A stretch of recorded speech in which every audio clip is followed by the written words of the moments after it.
अक्षरातीत धाम धनी प्रियतम पूर्ण ब्रह्म परमात्मा की सेवा पूजा के साथ में आज के दिन का शुभारंभ हम सभी ने किया। आइए अब आज की मजल जो कर किरंतन यानी श्री किरंतन ग्रंथ इसके द्वारा प्रारंभ होनी है, तो इसकी प्रथम 5 चौपाइयों का पाठ हम सभी मिलकर के सस्वर करेंगे और उसके बाद कुछ देर तक वाणी चर्चा इसी प्रकरण के आधार पर आप सभी श्रवण करिएगा और फिर पारायण का जो पाठ है वो तो चलता ही रहेगा दिन भर। तो बड़े प्रेम से और ध्वनि को रिझाते हुए आप सभी इस वाणी को पढ़िएगा।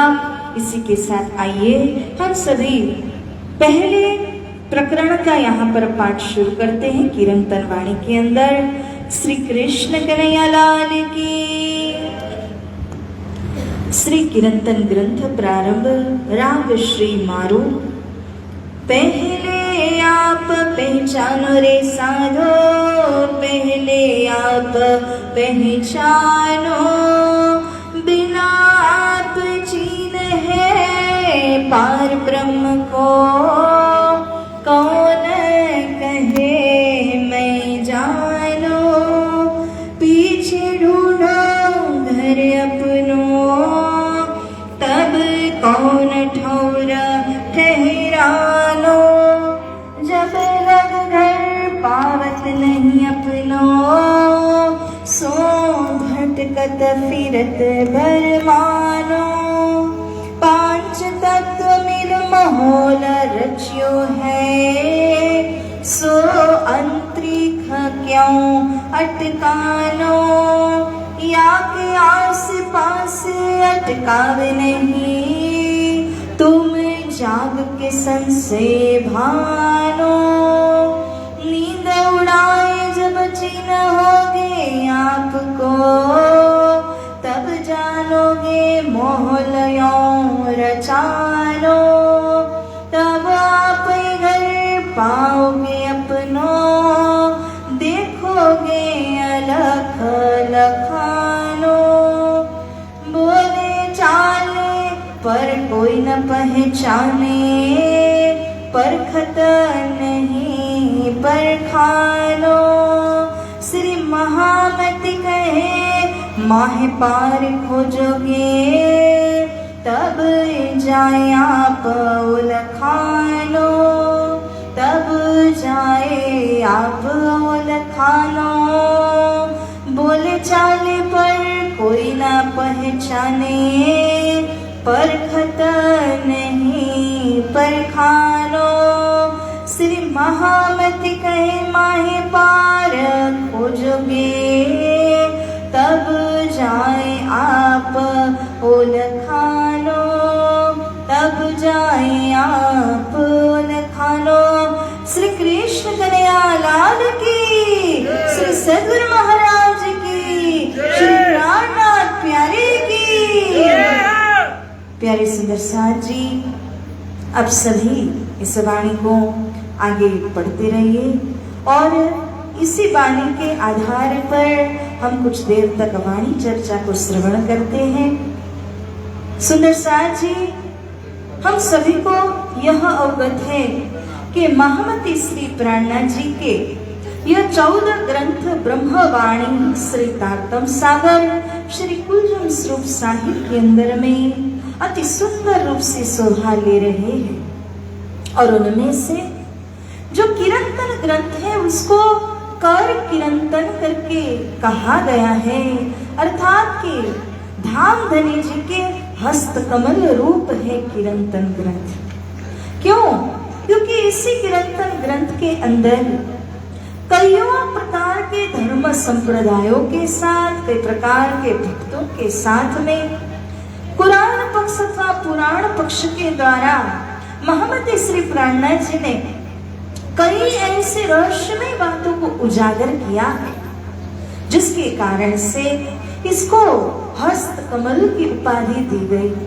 जैसे हाथों से सेवा की जाती है, हाथों से कार्य किए जाते हैं, इसी प्रकार से धनी जी के मुख्य अंग रूप ये हाथ, जिसके द्वारा श्रम करते हुए उन्होंने कई प्रकार के जीवों को जागृत किया, कई संप्रदाय के लोगों को जोड़ा है।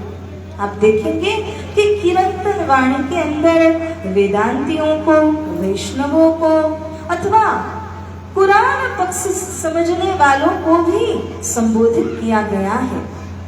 अर्थात हर प्रकार के लोगों की जागनी इसी कीर्तन के माध्यम से महामती श्री प्राणनाथ जी ने की है। तो पूर्ण ब्रह्म परमात्मा के लिए जो कीर्तनों का गायन किया गया, जो कीर्तनों का गायन किया गया, अलग अलग राग में यही वाणी के द्वारा किया गया है।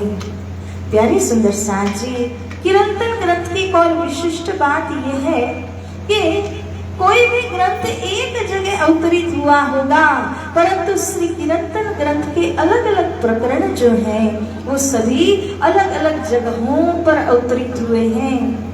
कोई ठट्ठा नगर की मजल में, कोई रामनगर के अंदर, तो कोई पन्ना जी के अंदर में, कई अलग अलग जामनगर के अंदर की भी वाणी इसी में शामिल है। इसीलिए ये कीर्तन ग्रंथ को सर्वदेशी भी कहा गया है। तो प्राणाधार सुंदर साथ जी, इसकी प्रथम चौपाई इतनी गहराई में जाती है सुंदर साथ जी, जहाँ पर महामती श्री प्राणनाथ जी हम सभी को न केवल कृष्ण प्रणामी संप्रदाय के अनुयायी, बल्कि इस दुनिया, इस संसार के अंदर के यावत मनुष्य आत्माओं को संबोधित करते हुए कहते हैं कि हे मनुष्य आत्माओं, आप सभी यहाँ पर साधना करने के लिए आए हुए हो। साधना क्या है? हम सभी के अंदर वही शरीर है जो पशुओं का भी होता है, वही कार्य हमसे भी हो सकते हैं, किंतु जब हम भक्ति के द्वारा इस शरीर को अच्छी प्रकार से साध लेते हैं और अच्छी प्रकार से मेहनत कर लेते हैं जन्म भर की, तो इसी शरीर से हमको पूर्ण ब्रह्म परमात्मा की प्राप्ति हो जाती है। तो महामती श्री प्राणनाथ जी सभी साधकों को यहाँ संबोधित करते हुए कहते हैं, हे साधुओं। साधुओं कहने का मतलब केवल जिन्होंने साधु का वेश धारण किया उनको साधु नहीं कहा जा रहा है। हर मनुष्य जो आत्मा साधन में केंद्रित है उसको संबोधित करते हुए श्री प्राणनाथ जी फरमा रहे हैं, पहले आप पहचानो रे साधो, पहले आप पहचानो। सर्वप्रथम आप खुद को पहचान लीजिए, क्योंकि जैसे जैसे धनी श्री प्राणनाथ जी धर्म पर्यटन में आगे बढ़ते गए तो कई ऐसे वेशधारी साधु उनको मिलते थे जो कहते थे कि हमें तो पूर्ण ब्रह्म परमात्मा का साक्षात्कार हो चुका है और पूर्ण ब्रह्म तो हमारे हृदय में आकर के बैठे हुए हैं, किंतु श्री प्राणनाथ जी जानते हैं कि ये केवल मुख के द्वारा कह रहे हैं और उनके अंदर पूर्ण ब्रह्म परमात्मा का दीदार या साक्षात्कार हुआ ही नहीं है। क्यों? क्योंकि जिसने स्वयं को ही नहीं पहचाना वो कैसे पूर्ण ब्रह्म परमात्मा को पहचान लेगा। सुंदर साथ जी, आजकल या पहले के समय से कहो, हर मनुष्य केवल और केवल अपने शरीर को पहचानता है। यदि आपको पूछा जाए आप कौन है, तो आप अपना लौकिक नाम बताएंगे कि मेरा नाम सीता, गीता अथवा कोई और नाम बता करके आप अपना परिचय देंगे, किंतु हमें ये नहीं पता है कि हमारे अंदर जो आत्म बैठी हुई है उस आत्म का मूल परिचय क्या है। हम तो केवल शरीर का परिचय जानते हैं। यदि आपको कहा जाए आपका घर कहाँ है, तो आप बताएंगे मेरा घर इस शहर की इस गली में है, परंतु आप ये नहीं बताएंगे कि मेरा घर तो मूल परम धाम के अंदर और खिलवत खाना मूल मिलावे में है, क्योंकि उस बात से हम अवगत हुए ही नहीं है। तथापि श्री प्राणनाथ जी हमें कह रहे हैं, समझा रहे हैं, हे साधक आत्माओं, सबसे पहले परमात्मा के पहले अपने आप को तो पहचान लीजिए कि मेरे अंदर, मेरे शरीर के अंदर जो आत्मा बैठी हुई है, जो जीवात्मा कहा जाता है, कई प्रसंगों के अंदर उसको आत्मा कहा जाता है, वो आत्मा कहाँ से आई वो किसके संबंधी है। यदि आप उतना पहचान लोगे तो उसके बाद ही पता चलेगा परमात्मा के विषय में, क्योंकि जिसने आत्मा तक ही ज्ञान नहीं पाया हो, अनुभव नहीं किया हो, वो भला परमात्मा को कैसे जानेंगे। श्री प्राणा जी फरमा रहे हैं, ये आत्मा उन परमात्मा का एक अंश है। जैसे सूर्य से किरण आती है, समंदर से एक तरंग आती है, उसी प्रकार से हम सभी के अंदर जो आत्मा विराजमान है वो तो पूर्ण ब्रह्म परमात्मा का एक अंश रूप में है। और उस आत्मा को सबसे पहले पहचानोगे तभी ही आप कहाँ पहुंच पाओगे, उन पूर्ण ब्रह्म परमात्मा की पहचान आप कर पाओगे। अन्यथा जिसने आत्मा को ही नहीं पहचाना, इस शरीर को ही जानता है, वो भला कैसे पूर्ण ब्रह्म परमात्मा को पहचानेंगे।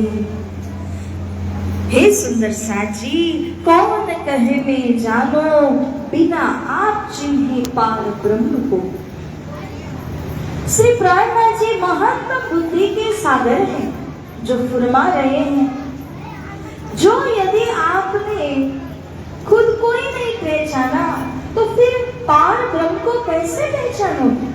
वो पार ब्रह्म, वो तो पूर्ण ब्रह्म है, जो सूर्य रूप है, सभी को जो प्रकाशित कर रहे हैं, उन पूर्ण ब्रह्म को आप भला कैसे पहचानोगे जब तक खुद को नहीं पहचानोगे। पीछे ढूंढो घर अपनों।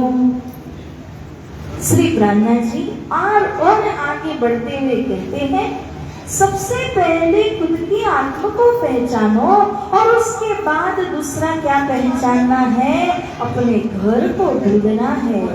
मेरी आत्मा कौन से घर से आई। इस संसार को तो मेला कहा गया है, सभी मिलते हैं और फिर बिछड़ भी जाते हैं, अलग अलग हो जाते हैं। तो जब अलग अलग हो जाएंगे, अपने अपने स्व घर में जाना पड़ेगा, तो कहाँ कौन से घर में जाओगे। चिट्ठी लिखते हो तो ऊपर एड्रेस तो लिखना पड़ेगा, है ना। अगर आपने ऊपर उसके एड्रेस नहीं लिखा तो चिट्ठी कहाँ रवाना होगी, कहाँ जाएगी बताओ। कहीं नहीं जा सकती। मोबाइल में मैसेज लिखते हो तो किसको देना है, उसका नाम या नंबर लिखना पड़ेगा, नहीं तो वो मैसेज कहाँ किसको जाएगा। इसी तरह हमारी आत्मा का घर है, किंतु उसको पहचानना जरूरी है। श्री प्राणा जी कह रहे हैं, कौन ठोर ठहरानो।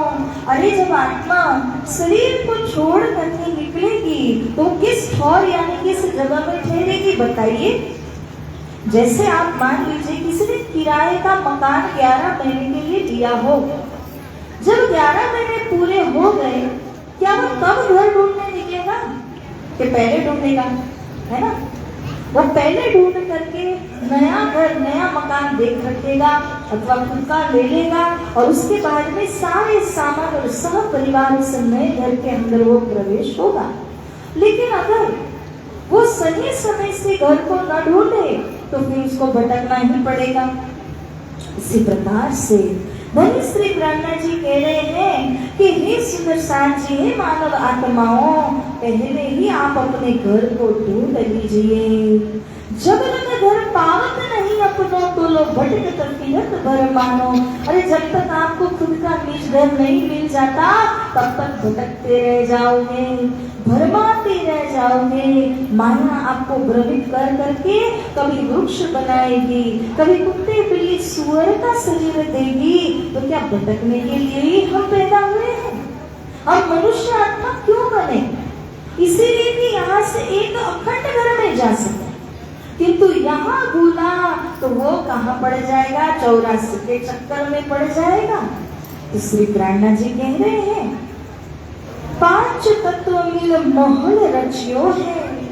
देखिए आपको इस समय परमात्मा ने इतनी कृपा की है, इतनी दया की है कि आपको एक बहुत बड़ा सा महल दे दिया रहने के लिए। अब महल कहाँ है, आप कहोगे मेरे पास तो कोई घर ही नहीं है, मैं महल में कहाँ रहता हूँ। जो ये 5 तत्व का शरीर प्राप्त हुआ है इसी को महल कहा गया है, क्योंकि इस महल के अंदर आकर के आप यहाँ से जो भी मनुचित साधना भक्ति कर सकते हो। आपने कभी देखा है कि कोई कुत्ते बिल्ली जाकर के मंदिर में माथा टेकाते रहो, पाठ पूजा करते हो, कोई नहीं कर सकता। उनके पास में वो बुद्धि नहीं है। हमारे पास ये 5 तत्व का जो महल बना हुआ है, शरीर बना हुआ है, वो भले ही क्षणभंगुर क्यों न हो, परंतु कैसा है, अखंड फल प्रदान करने वाला है। सो अंतरिक्ष क्यों अटकाना। अब बहुत सोचने वाली बात स्वामी जी कह रहे। देखिए, पंखा जो है ना, वो सीलिंग से जुड़ा हुआ है, वृक्ष जमीन से जुड़ा हुआ है। आपका शरीर कैसे जुड़ा है? न सीलिंग से लगा है, न किसी ने खंबे से बांधा है, न तो जमीन के अंदर उसके मूल है, कहीं से भी वो जुड़ा हुआ नहीं है। अंतरिक्ष में आप जैसे मन चाहे चल सकते हैं, फिर सकते हैं, हवा में कूद सकते हैं, जो भी कर सकते हैं, परंतु ये अंतरिक्ष में कैसे अटका हुआ है अगर आप विचार करें, क्योंकि इसके अंदर क्या विराजमान है? परमात्मा का अंश विराजमान है। जब तक ये परमात्मा का अंश रूपी आत्म अपने अंदर है, शरीर के अंदर है, तब तक ये जो शरीर है वो चल फिर सकता है, घूम सकता है। जब वो आत्म निकल गई शरीर से, तब क्या होना है? ये शरीर भी जड़ बन जाता है। मुर्दे में देखिए, सारे के सारे वही दिखेंगे, आंख नाक सभी वही, हाथ पैर क्यों नहीं हिल सकता? क्योंकि अंदर का जो पावर का जो सेल था ना, हम क्या करते हैं, रिमोट में बैटरी डालते हैं, घड़ी में बैटरी डालते हैं, वो बैटरी निकल गई, पूरी हो गई, तो वो शरीर भी नहीं चलता, वो घड़ी बंद पड़ जाती है। इसी तरह हमारा यह जो शरीर है, वो शरीर भी अंदर के आत्मा के कारण से चल रहा है।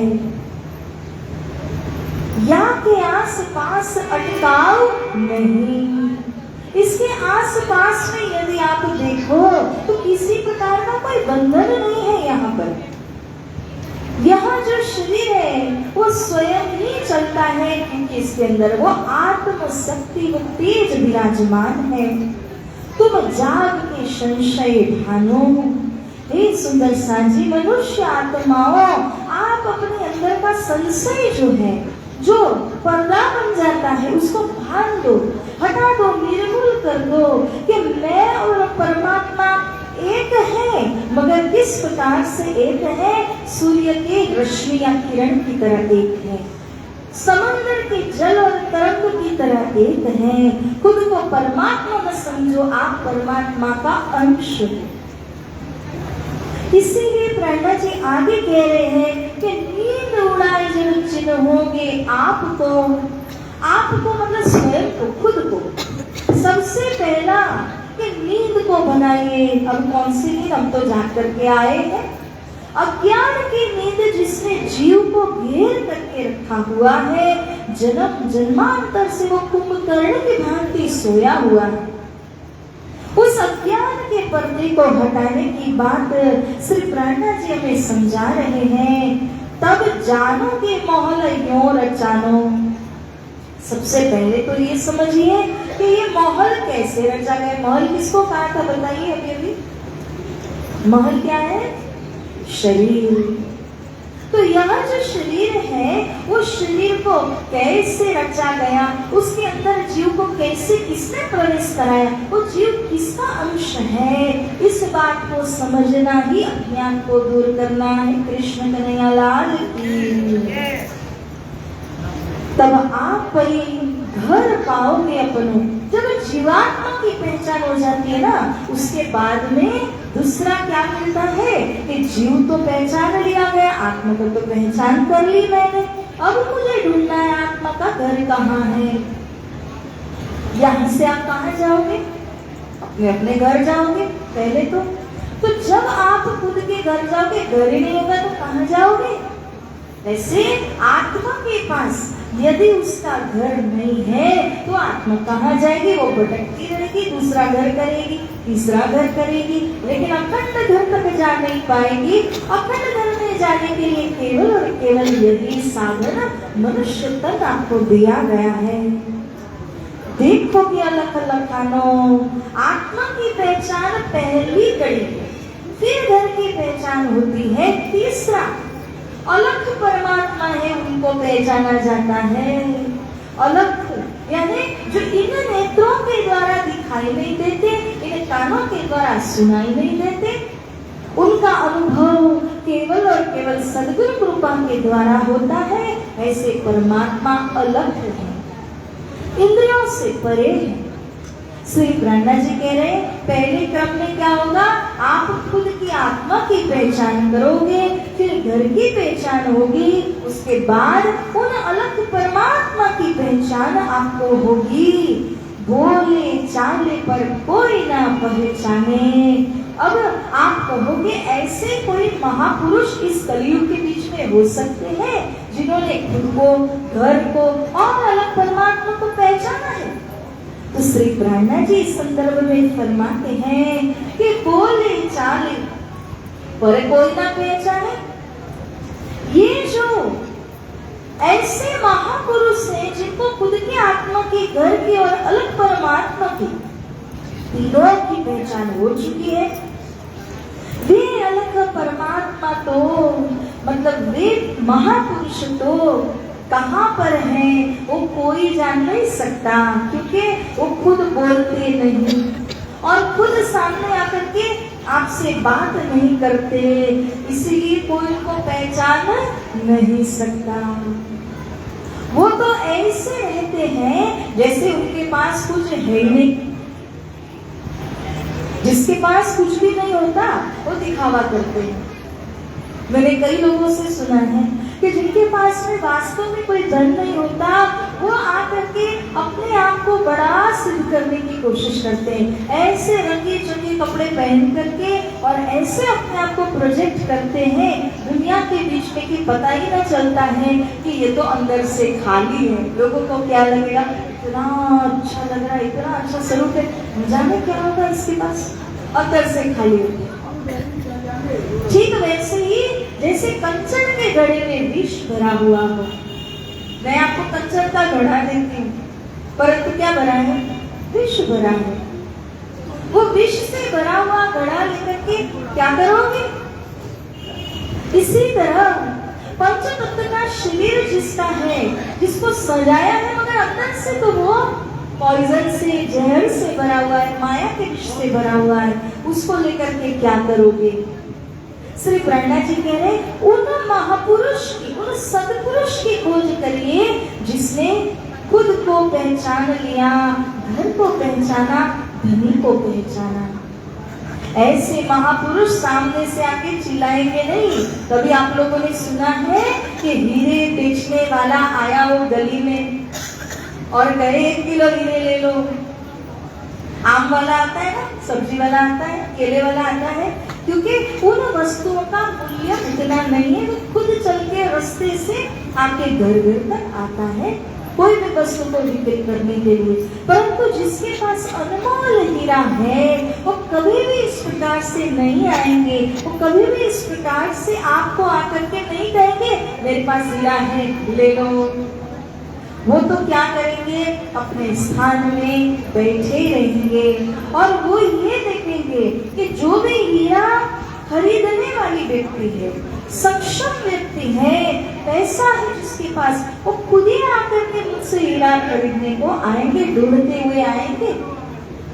वो खुद पुकारते नहीं, खुद चिल्लाते नहीं है।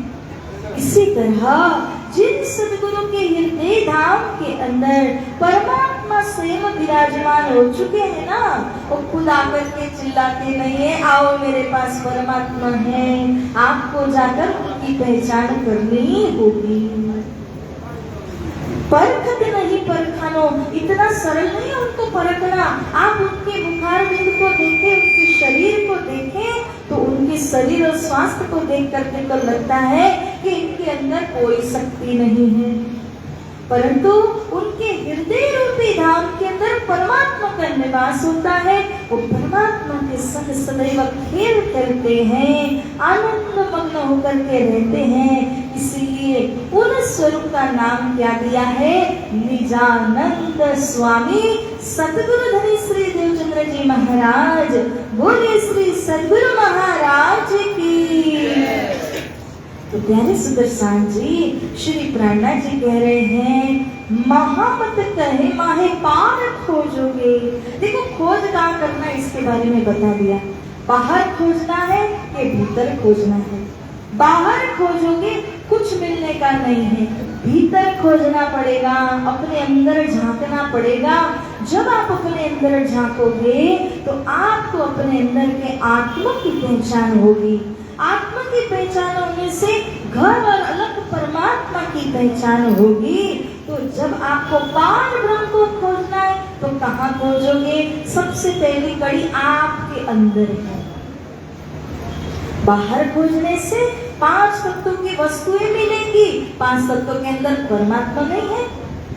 अपने हृदय धाम के अंदर परमात्मा है। तो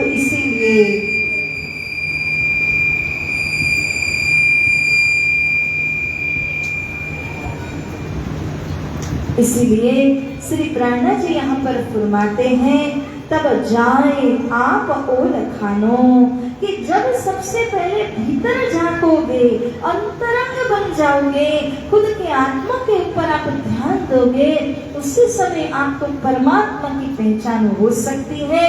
बिना आत्मा को पहचाने कोई भी परमात्मा की पहचान नहीं कर सकता है। ये सुंदर सांड जी, मनुष्य होकर के जब हमारा जन्म हुआ तो पहले के समय में ना, जैसे कोई भी जाता था बड़ों के पैर छूता था तो वो आशीर्वाद देते थे, मनुष्य भव। मनुष्य के शरीर में ही तो है, फिर भी कहते थे मनुष्य भव, मानव भव। क्यों?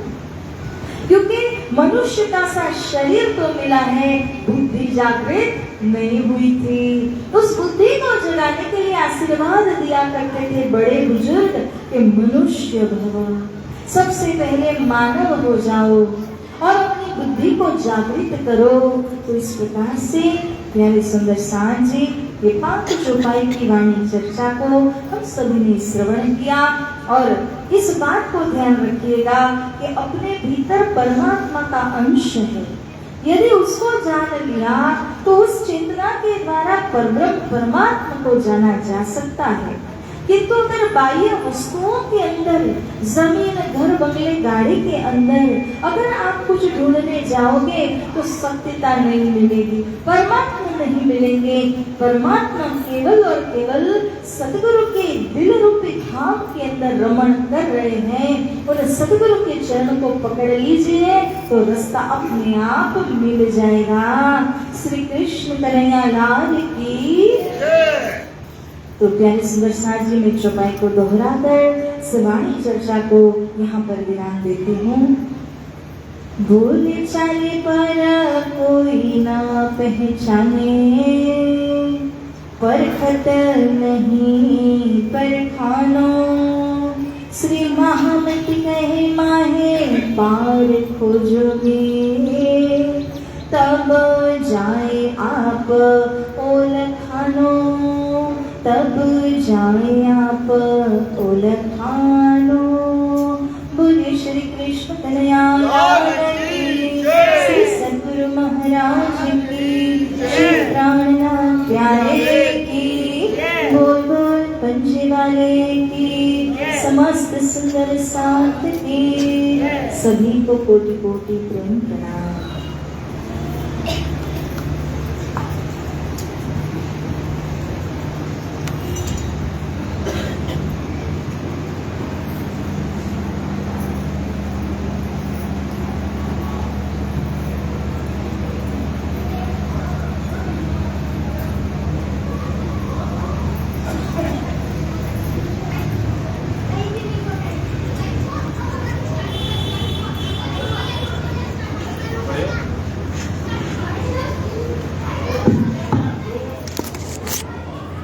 श्री राम